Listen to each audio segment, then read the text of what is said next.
अमित शाह अपने भाषणों में बड़े शौक से बोलते हैं, ये टुकड़े टुकड़े गैंग वाले जब भी वाम पक्ष की तरफ उंगली करते हैं तो बोलते हैं टुकड़े टुकड़े गैंग वाले।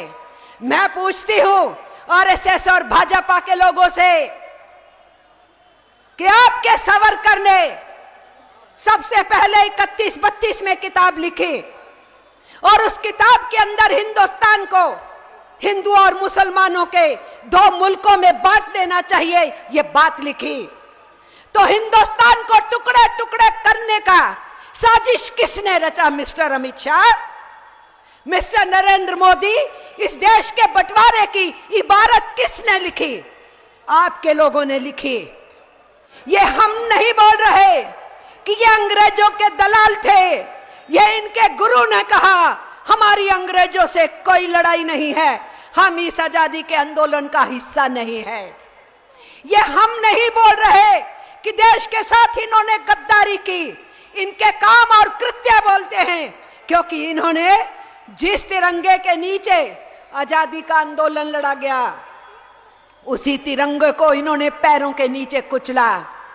उस तिरंगे की ये होली जलाते रहे और इतने बरसों तक आजादी के बाद भी आरएसएस के हेडक्वार्टर पे कभी भी ये तिरंगा नहीं फहराए थे। अब जाके मजबूरी में इनको फहराना पड़ा क्योंकि प्रधानमंत्री बैठे हैं। और इसलिए हम ये कहना चाहते हैं कि एटक तो 1920 में बनने के बाद 1921 में पूरी आजादी का नारा मांगती है और हसरत मोहानी एक कम्युनिस्ट लीडर कांग्रेस के सेशन में 1921 में पूरी आजादी देश को मिलनी चाहिए ऐसा प्रस्ताव पास करो, बात उठाते हैं। जबकि अभी कम्युनिस्ट पार्टी तो 1925 में बनी थी, कम्युनिस्ट ग्रुप बहुत थे और अपने को कम्युनिस्ट कहने वाले हसरत मोहानी ने वो आवाज उठाई। और इस देश में जब पूर्ण स्वतंत्र का नारा तय हुआ 1928-29 में आजादी के आंदोलन के प्लेटफॉर्म से, उसका प्रतिरोध और विरोध आरएसएस ने किया। देश के अंदर आजादी के आंदोलन के साथ लगातार धोखाधड़ी करने के साथ साथ राष्ट्रीय स्वयंसेवक संघ का रोल इस देश में अफरा तफरी फैलाने का रहा, हमेशा हिंदू मुस्लिम डिवाइड का रहा। मिस्टर अमित शाह बार बार यहां आते हैं, आपके बिहार मैंने सुना है फिर आने वाले हैं।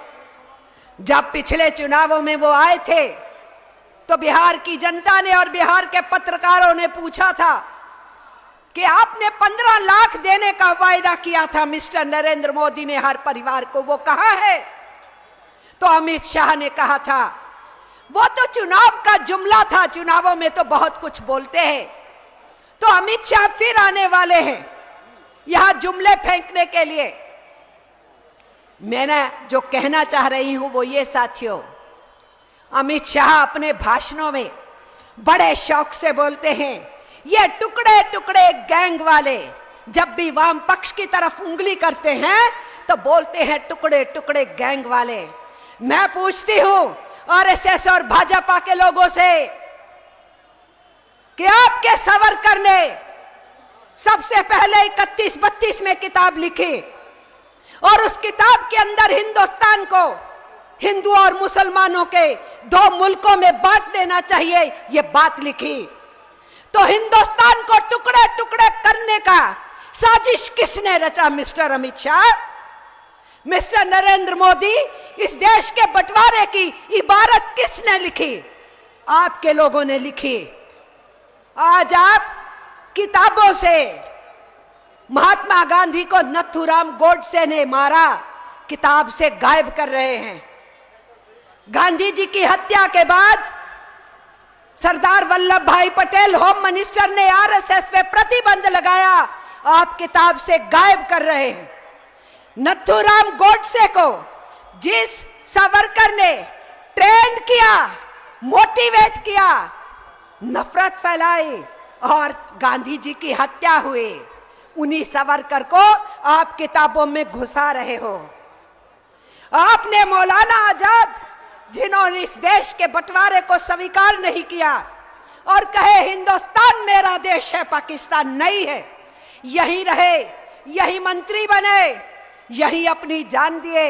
आज उस मौलाना आजाद को आप किताबों से गायब कर देते हैं ताकि हिंदुस्तान के आने वाले बच्चे नहीं जाने कि इस देश के अंदर मुस्लिम्स ने इस देश की आजादी के लिए भी लड़ा था और इसी मुल्क को अपना मुल्क माना था। इसलिए टुकड़े टुकड़े करने की सियासत करने वाले आज दूसरों को टुकड़े टुकड़े गैंग कहते हैं। याद रखिएगा, जहां जहां ये चरण डालते हैं वही दंगे फसादी होती है। अमित शाह आ रहे हैं, बिहार के लोगों को मैं सजग कर रही हूं, ये बार बार चक्कर काटेंगे। यहां के महागठबंधन से ये घबराए हुए हैं और इसलिए देश भर में इंडिया बना है तो वो यहां से चूंकि पहली मीटिंग की शुरुआत हुई, इसी स्टेट को वो डिस्टेबलाइज करने की कोशिश करेंगे। इसलिए हमारे लिए आवश्यक है कि बिहार के वासी होने के नाते हम उस बात के लिए भी सजग रहे। इसलिए मैं अपनी इस बात को आगे बढ़ाते हुए कि जो हुकूमत में बैठे हैं, अंग्रेजों की केवल दलाली नहीं किए, अंग्रेजों से राज करना भी सीखे। और वो राज करना है, बांटो और राज करो, नफरत की राजनीति फैलाओ। कोई रोजगार मांगे तो हिंदू मुस्लिम की बात बताओ, कोई अपने घर परिवार के लिए छत मांगे तो हिंदू मुस्लिम का फसाद कराओ, कोई अपने बच्चों के लिए बेहतर जिंदगी की बात करे, कॉपी किताब की बात करे तो उसको हिंदू मुस्लिम विवाद समझाओ। और इसीलिए देश के अंदर बंटवारे की सियासत करते हुए ये सत्ता पे चिपके रहना चाहते हैं। हमको भारतीय कम्युनिस्ट पार्टी के जो कार्यकर्ता है, सपोर्टर है, समर्थक है, उन सब ने आज ये समझना है कि जब सब साथियों ने कहा संविधान पे खतरा है, अरे पूरे देश की सोच और समझ पे खतरा है। संविधान तो उसी देश की सोच और समझ का प्रतिनिधित्व करता था जिसको इस देश के लोगों ने निर्मित किया। और नरेंद्र मोदी के बिठाए हुए वाइस प्रेसिडेंट धनखड़ साहब इस कॉन्स्टिट्यूशन को नहीं मानते, वाइस प्रेसिडेंट की कुर्सी पर बैठ के कॉन्स्टिट्यूशन का विरोध करते हैं। इतना ही नहीं, प्रधानमंत्री के सलाहकार विवेक रॉय लिखते हैं कि देश के संविधान की जिंदगी पूरी हो चुकी। इस देश के संविधान के निर्माताओं की बेइज्जती करते हैं कि हिंदुस्तान का यह संविधान हिंदुस्तानियों ने नहीं लिखा, अंग्रेजों ने लिखा है। इसलिए आप सोच सकते हैं, समझ सकते हैं कि किस किस्म की हुकूमत हमारे सिर के ऊपर बैठी है। अर्थतंत्र के मामले में कहां पहुंचाए हैं। बहुत साथियों ने जिक्र किया यहां गैर बराबरी का। मैं सीधे सीधे बात करना चाहती हूं। दुनिया की रिपोर्टें आ रही हैं, देश की रिपोर्ट भी उसमें शामिल होती है। हमारे देश की हालत मिस्टर नरेंद्र मोदी ने कहां पहुंचाई है कि हमारे देश के जो ऊपर के 1% अमीर है, ऊपर के 1% अमीर हमारे देश की कुल धन दौलत के 40% हिस्सा के मालिक है। और हमारे देश का जो नीचे का 50% जनता है, लगभग 70 करोड़ इंसान, उनके हिस्से कुल धन दौलत का केवल 3 पैसे हिस्सा आता है। इतनी बड़ी गैर बराबरी है कि 100 बरस पहले जहां हिंदुस्तान खड़ा था एक और अमीर और गरीब के बीच की खाई में, वो वहां पहुंच चुका है वापिस हिंदुस्तान। ये इन्हीं का आंकड़ा है, इनके क्राइम ब्यूरो का, कि पिछले साल आत्महत्याएं करने वालों में 25% दिहाड़ीदार मजदूर थे। इसका मतलब है कि महीने में 10 दिन भी काम नहीं मिल रहा है, घर में रोटी नहीं चल रही है। ये आंकड़े सरकार के हैं। और पिछले ही साल नरेंद्र मोदी की सरकार ने सुप्रीम कोर्ट के अंदर हलफनामा जमा कराया। जब सुप्रीम कोर्ट ने यह पूछा इस देश में 5 साल के नीचे के बच्चे क्यों मर रहे हैं इतनी बड़ी गिनती में, कारण बताओ, तो मिस्टर मोदी की सरकार एफिडेविट जमा कराती है और एफिडेविट में स्वीकार करती है कि 65% बच्चे जो मर रहे हैं 5 साल से नीचे, उनके मरने का कारण कुपोषण है, कोई बीमारी नहीं है, उनको अनाज नहीं है। और हिंदुस्तान को अपने 9 साल के राज में कहां पहुंचा दिया इन्होंने कि 122 देशों में हिंदुस्तान 112वें स्थान पे भुखमरी के इंडेक्स में है। हमसे बेहतर पाकिस्तान, बांग्लादेश, श्रीलंका, नेपाल, हमारे पड़ोसी मुल्क हमसे बेहतर स्थिति में है। तो भूख की तरफ धकेल दिया, बेकारी की तरफ धकेल दिया, महंगाई की तरफ और धकेल दिया और अफरा तफरी और नफरत के माहौल को बढ़ा दिया। तो इस किस्म की हुकूमत जो देश की जड़ों को कमजोर कर रही है, जो देश की सभ्यता को बर्बाद कर रही है और देश के जनमानस की सारी आशाओं के ऊपर पानी फेंक रही है, इस हुकूमत के रहने का कोई मतलब नहीं बनता है। आप हैरान हो जाएंगे कि पहले केवल किसानों की आत्महत्याएं थी, अब दिहाड़ीदार मजदूरों की आत्महत्याएं शुरू हुई और उसके साथ साथ बेरोजगार नौजवानों की हत्याएं पर मंथ 400 से ज्यादा है।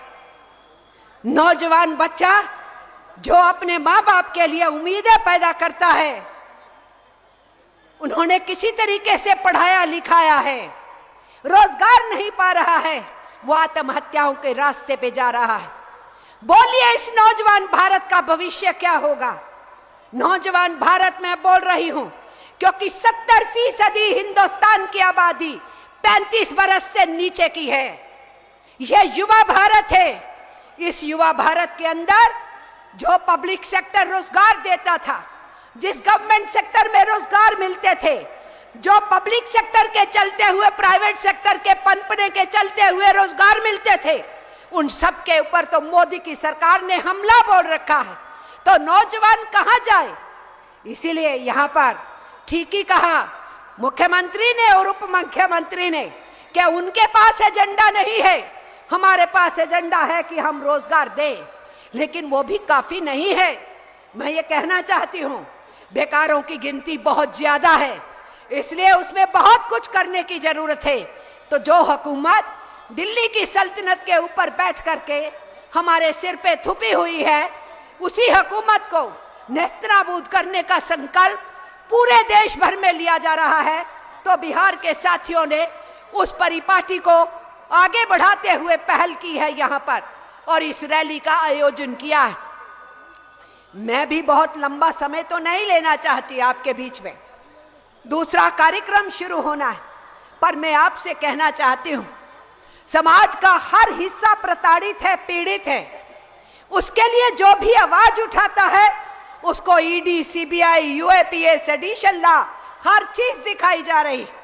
जर्नलिस्टों के ऊपर हमले, मीडिया के ऊपर पूरा कंट्रोल और फेक न्यूज बना करके लोगों को कब्जा करना, उनके कंप्यूटर, लैपटॉप, टेलीफोन छीन लेना, उसके अंदर बहुत सी चीजें घुसाना।